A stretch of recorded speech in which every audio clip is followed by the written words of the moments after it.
welcome to Turning Everything to Gold with Zenzi and Luna.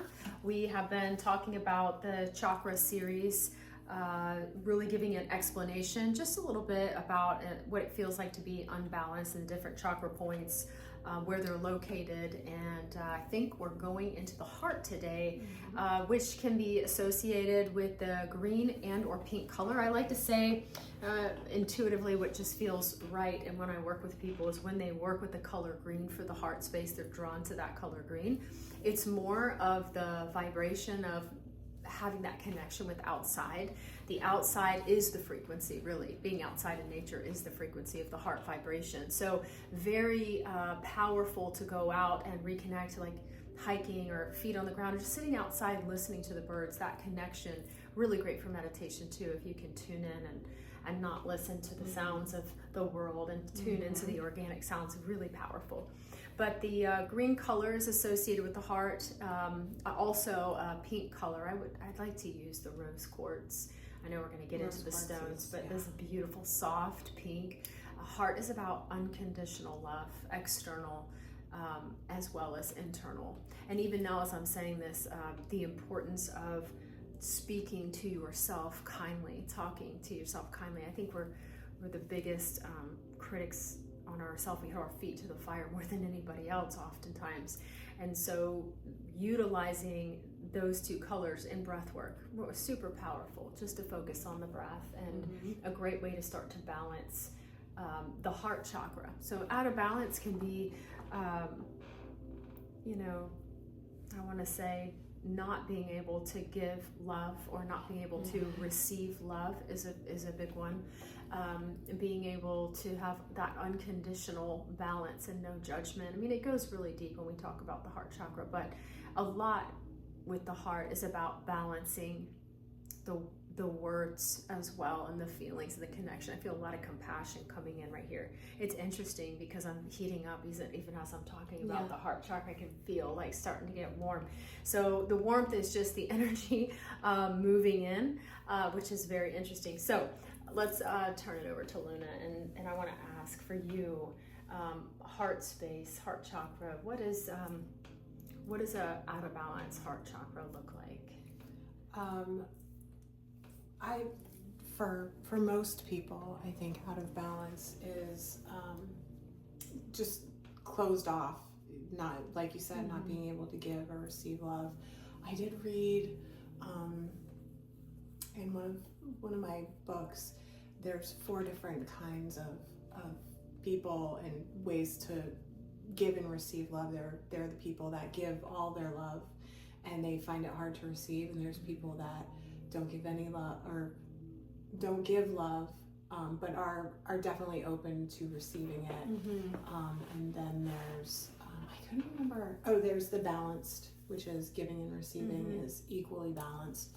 And then the 4th one was not able to give or receive, which is the people that I suppose in this world we need to pray for and put that energy out for from our heart, because I do believe that you can send energy to people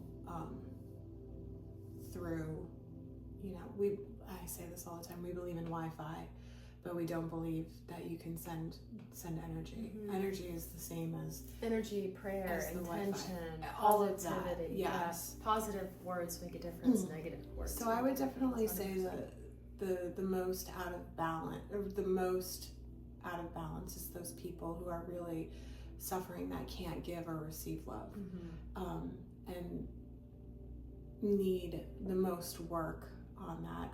I know quite a few people, I'd have to say, that struggle with that. I would say for me, just in the last few years, I would say in 2019 or 2020 during the pandemic, my daughter wanted hugs all the time. It was very weird to me, because all of a sudden she wanted to be hugged, and she would come up, and then it kind of became a family joke of, oh, here comes Molly for a hug, and then she stopped wanting hugs and she stopped wanting touch.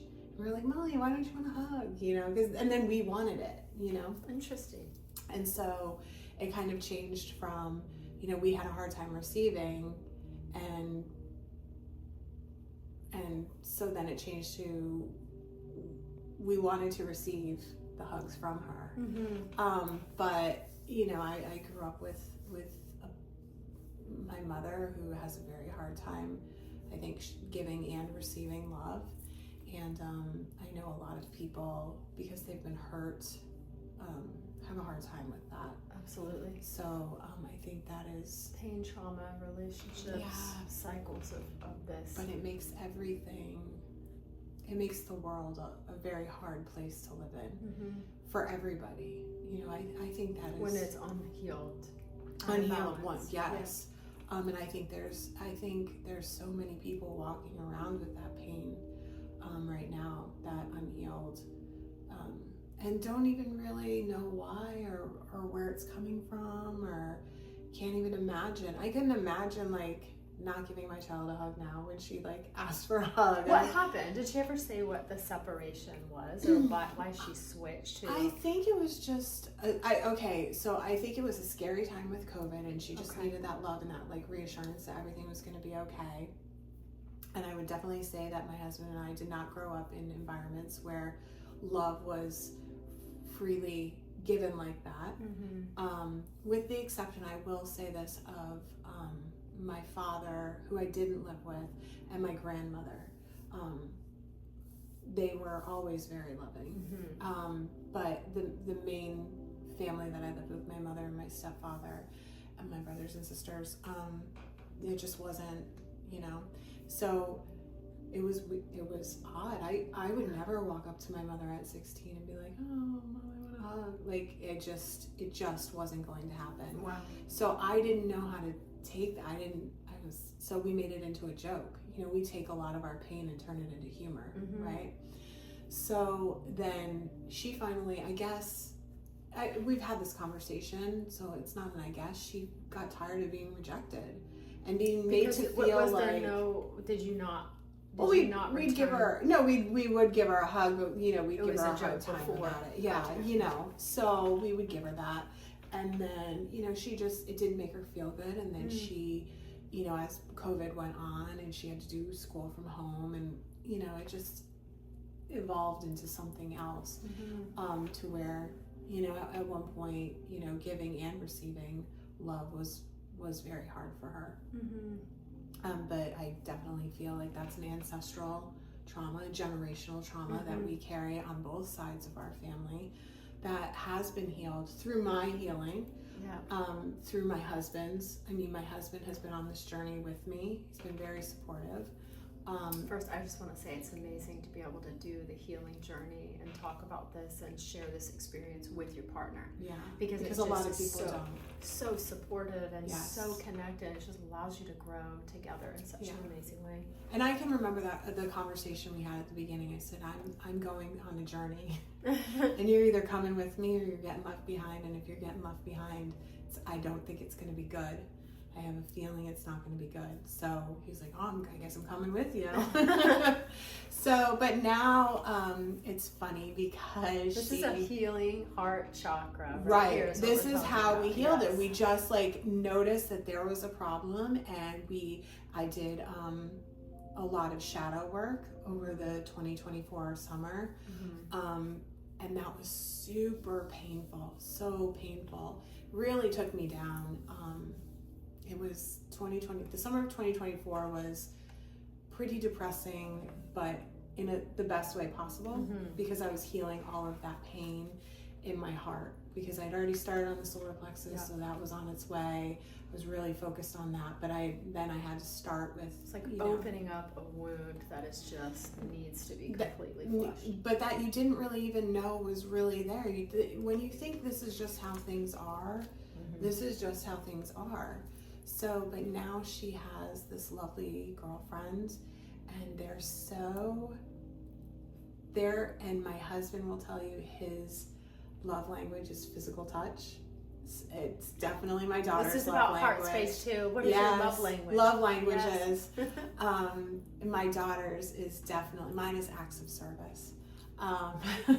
But my daughter's is definitely like her father, physical touch. And I'm so grateful that she has found someone that she feels comfortable and that has healed that part of her. Oh. And they're so cute together. I just love them so much.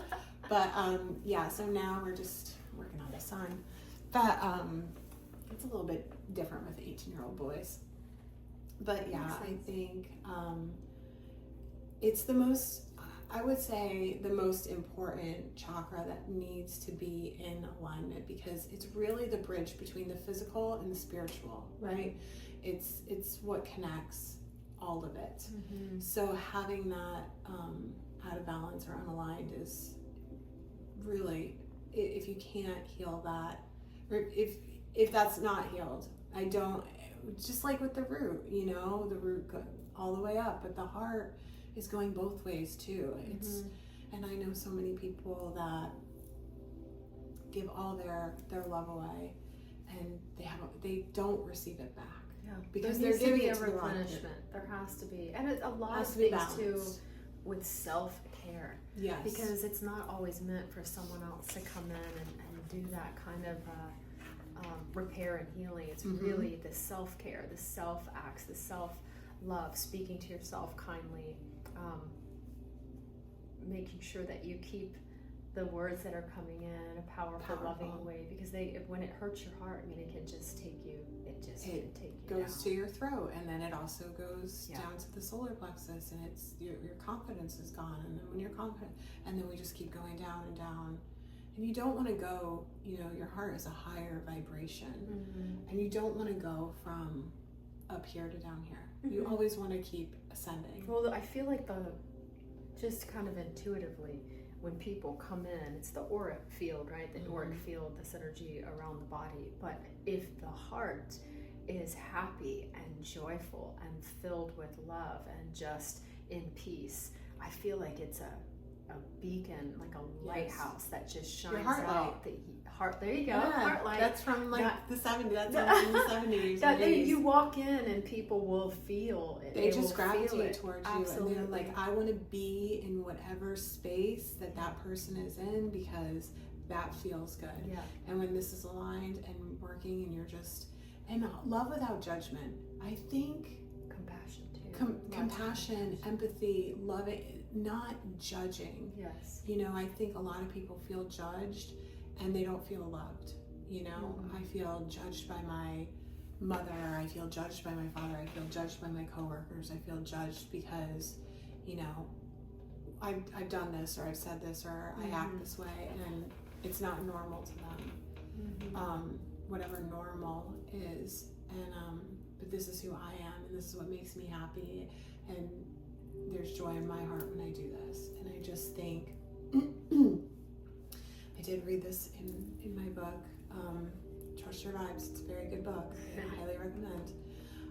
She said, start to see other people as God sees them. Stop looking at people and judging them. See them as God sees them. God sees that. Yeah, God sees you as a person that's, you like to dress up like a furry character and go to Comic-Con. First of all, why do I feel like I need to judge that or express any kind of judgment? Why can't I just allow you to be who you are and just send you loving, peaceful energy so that you can feel that, so that you can be comfortable? And I think that if we could just do that as a society, and we can all get on the same page and just do that, how healing that would be. But we don't. We see social media. I want to get into this when we go to the crown chakra, because I think it's so important. But social media, I think, just sucks all the love out of most of it. You can't say all, but most of it is like judgment and materialism. And if you don't have this, and you're not worthy, and you're not that, it's just, I don't know, it's not great. So that's where I'm at with, just constantly out there putting love out there, and telling people, that's also it can be important. kind of irritating to people too who are operating in a space of unbalance, or heaviness, or resentment, or bitterness, or any type of these energies that are in the heart. But frequency. It's the light and the sunshine is not always enjoyable. It's really so not. It could be difficult, or it can be I would something say that shuts people down as well. But that's the people who really need extra. Really. And I would say that the people that I'm most drawn to in life are the people that need that extra. But sometimes they do get so draining that you're like, I just need to step back. It's also important to protect yourself. You know, protect your heart, protect, you know, you have to have that place in you where, you know, nobody's going to call you out of your name, to make you feel any kind of way. And that, I believe, is a place in your heart. That's where, when you go to meet God, like, that's what he's going to see. But I think a lot of people feel like it's okay to be a dumping ground and allow these lower vibrational energies in, and also to put them out. And it's not. So lower vibrational energies, when it connects to the heart, or just in general, what would that look like? The constant negativity, criticism, Judgment is huge. We judge everything in this society. Anger. People are angry at me for things that they did to me, and I'm like, they see me coming, and I do understand when you live from the heart space, you really are a light, and you really are. And when people see you coming, first of all, they're annoyed, like you said, they're irritated. It's very irritating to them and their dark energy, but they want to extinguish that. And I just feel like that is one huge thing that I learned this year, was in the last 2 years, was, you know, just wishing them well and praying for them. Because two things are going to happen. They're either going to change, or I'm going to stop caring.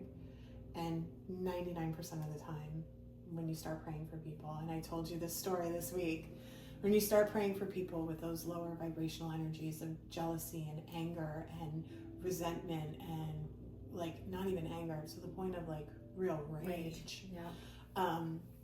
Mind you, very controlled rage, but rage nonetheless. You know, we were in Iceland, and we were on this beautiful hike, and I looked around and I thought of this person that's been torturing me for 20 years, literally 20 years. And I said, she's never, all the years I've known her, she's never seen anything like this. I know she hasn't. Like seen Iceland, seen anything like that. She's never traveled, or never traveled. I've known her for 20 years. She's never taken 2 weeks off to go on a vacation. And she's married, and she has children, and you know, she hasn't done. She's not done it. And I thought, that's really sad. I felt really sad for her, and I thought, you know, I'm just gonna put compassion. Yeah. Well, I've always been an empath and compassionate. Like, I was always the kid. Like, if you were at the lunch table and you didn't have anyone to sit with, I would sit with you, and I didn't care if people made fun of me, or like you were uncool. Those are my favorite people. Like, they're the best people. Yes. But I said to my husband, I said, something just really hit me, and I shared that with him, and I thought, I'm just gonna send her love, and I'm just gonna forgive her, and I'm just going to pray that. You just hit it on the head. Yeah, the forgiveness. The forgiveness is the key. And that is an aligned heart chakra for everyone. Absolutely. Is being able to forgive the people that hurt you. Yes. Because what they were hurting, what was angering them, and what they wanted to hurt in you is what they lack in themselves. And whatever that is, and not that makes it okay, but just forgive them, pray for them, and send them loving energy. So what happened when you were in Iceland and you had this epiphany, and then I had this beautiful epiphany on the side of it. It wasn't a glacier, but in my retelling of the story, it would be a glacier in my memoir. And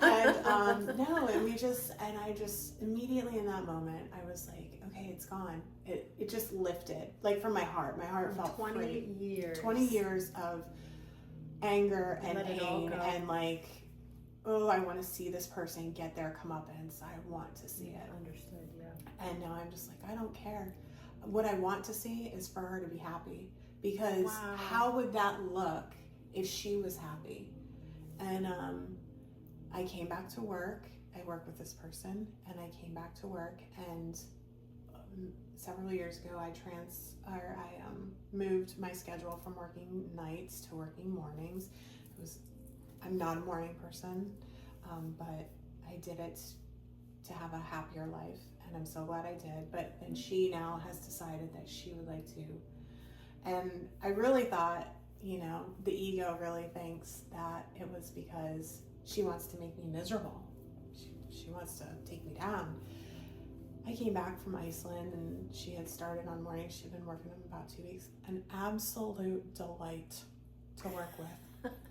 An absolute delight. She's running around. She's helping everybody with their work. She's, friendly totally as can different be. Person. She's not negative. She's not. And there was one time when I walked in and she was complaining, and I said, first of all, you've been with the company 45 years. No one's going to fire you. That's not happening. So, and second of all, it's fine. And she immediately stopped. Now, before, we would have been going on about this for weeks. Mm-hmm. Not days, not hours, weeks. Wow. But I haven't heard a word about it since. She has totally, totally changed. I think and you I'm not changed, saying, and you set that environment, and she shifted. I feel there's definitely been a shift with some people there. Wow. In that environment it's still pretty toxic, but it's getting better. But definitely that opening of the heart and the forgiveness and having that balance and that alignment in the heart makes it so easy to just be like, you know what? It's not okay what you did. That is not okay. But I forgive you. I'm not going to let you do it again. I'm not going to give you an opportunity to do it again. But I forgive you, and I can move on, and I can not wish you anything bad to happen to you. I wish you could be as happy and joyful as I feel. If you could, you'd be a totally different person. But just sending her that and being in such an open place, a beautiful place, you're on vacation and she comes to mind and you go to that. It was time for that healing to happen with that intention. I think something else for the heart that really is another key for unlocking those gifts is being grateful and having a grateful heart. Gratitude. It's massive. That's how I wake up in the morning. It's Thank important. you. Thank you. For the heart. And yes, and everything really, just to be grateful, but gratitude and gratitude for thank you for giving me things that I have to be grateful for. Yes, it keeps it flowing back into your life. 100%. But it's come to the point in my life where I'm I'm so thankful for everything. I can't even name what I'm thankful for. Just thank you for everything. I can't even name it. I know I should name it. I need to specifically name it because, you have to be specific. But you're just so grateful of everything. Yeah. And that's also including the difficulty and the challenges and the difficult people and the ugly things that happen. Maybe not in the moment. You can't see the beauty of it because you're just trying to get through it. But after it closes out and you make it through the fire and you become stronger and you become more compassionate and you're able, it changes the trajectory of your life sometimes. And it can act I've been going through a lot for the last several years with different things with home.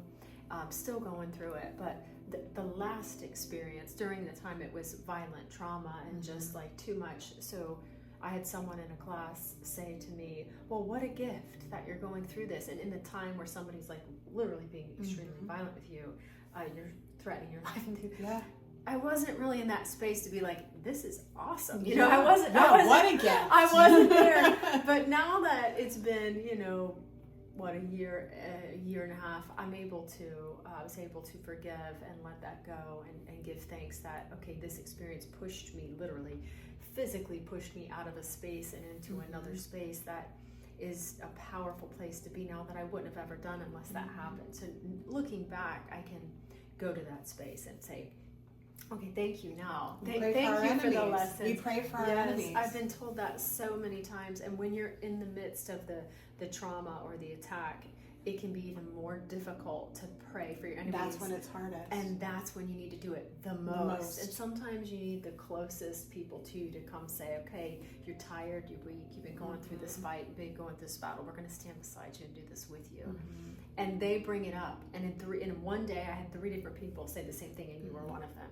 You need to pray for your enemy. And I'm like, I don't want to do that. I know I do. I am, but I need more. So I think sometimes you got to get out of it, but you can be thankful even for the tragedy and the trauma that happened after you have. It's like especially back, when you're looking back, the hindsight that's 2020 yes, and is. I love that 2020 because during the time I was like, yeah, but even in the middle class I was like, nope, not there yet. I can't do it yet. This is not This does not feel very good. No.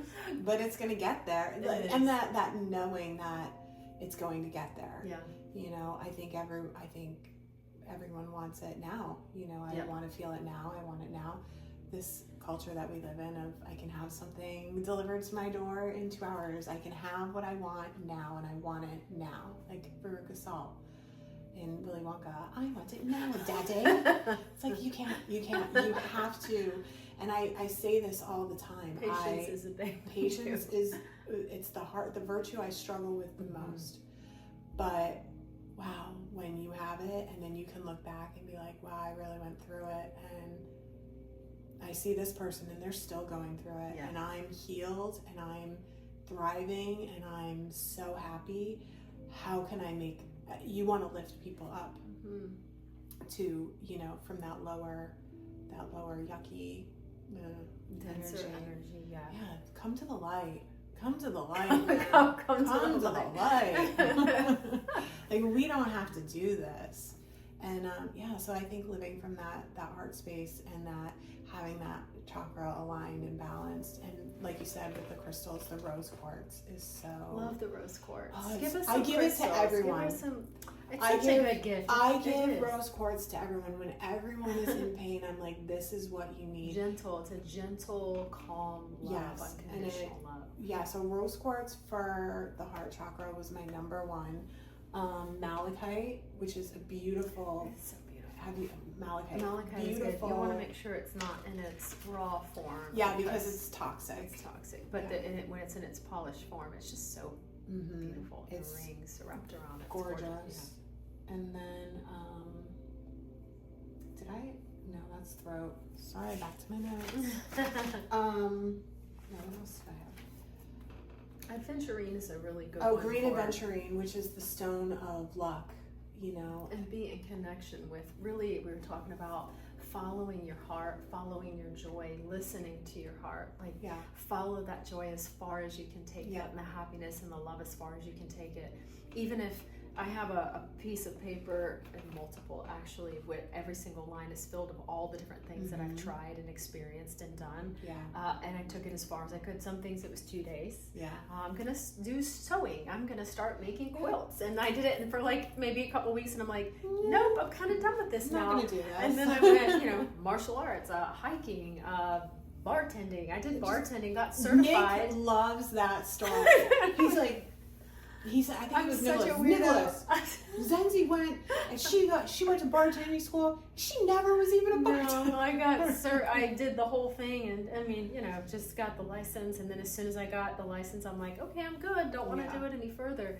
I flew planes for a while and got my pilot's license, and I was like, okay, I'm good, done with this now. So it's just different things that I've tried, but it's where your heart and joy really lights up. And I would say the work that we do, the intuitive energy healing and the intuitive work and classes and seeing and assisting and lifting people through their pain or their hurt or their trauma, and seeing them and being able to just be present and to love somebody and hold this space, hold this peace, and hold this happiness of, hold on, here's the extension of the hand, we'll get through this. And then to see them shift, and then the magic in their life start to manifest, and then they're like, hold on, my spiritual eyes are open, I'm seeing this world in a totally different way. And their thought if everybody could just experience a little shift, have a little bit of this intentional focused love come in, the world would just be totally different. Totally different. I just think we've gotten so far away from,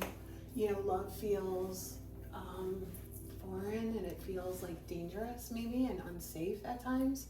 I think there's real love, and then there's I don't know what you want to call it. Maybe? Confusion, manipulation. It's not really love. It's actually something else hidden in the form of this. Yes.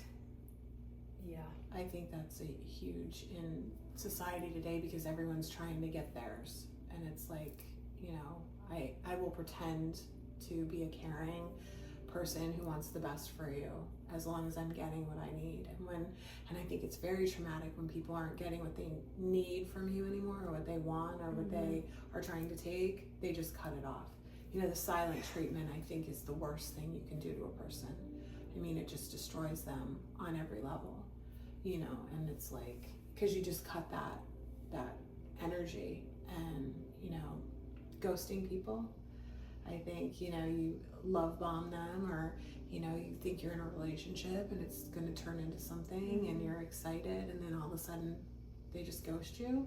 I mean, that's traumatic. I will say I that can't. just for that, I just want to say, if you're really putting that energy out there and that's what's going on, just remember that everything you do put out will circle. Everything's a circle. Everything will come back. Everything. And that karmic energy will come back. So yes, respect is huge. Honoring people, you know, even being if it's honest. saying this isn't working for me, or just to be like, it takes a lot of power and respect to come in and say, you know, I did something wrong. This is wrong, or I don't want to do this anymore. Yes, it takes courage to be able to do that, but it's also a really powerful act of love when you can be fully honest. Super, super powerful. And just, even if you don't want to, but that's respecting somebody. But see how it's connected. Like, so the next chakra we're doing is the throat. Yes. Being honest and saying is connected to what's going on in your heart. And having the courage is connecting the solar plexus to the heart, to the, you know, they're all connected. And when one's off here, this can't, we can't, you know, you gotta have them all spinning. You want them spinning clockwise. I'm all spinning in the same direction. So yeah, I think it's just a sad situation that we find ourselves in, where people can't give and receive love, and it invites other problems that affect just everything. So that's why So the heart chakra, I would say, what is a good affirmation just to close this one out? I am love. Yes. I am lovable. God loves me. Just keep saying that to yourself. God loves me. Yes. God loves me. Love that. That's, I love me. That's all you need. As long you and God, where two or more agree, shall be done. You've got love. You know, just remember that. You don't, it's good to have it from outside sources, but at the end, that source and never-ending wellspring of complete unconditional love. Never doesn't love you. Doesn't matter what you do. Never stop. Doesn't matter what you do. Loves you. Love that. Yeah. What a great way to finish. Yeah. All right. See you later. Bye.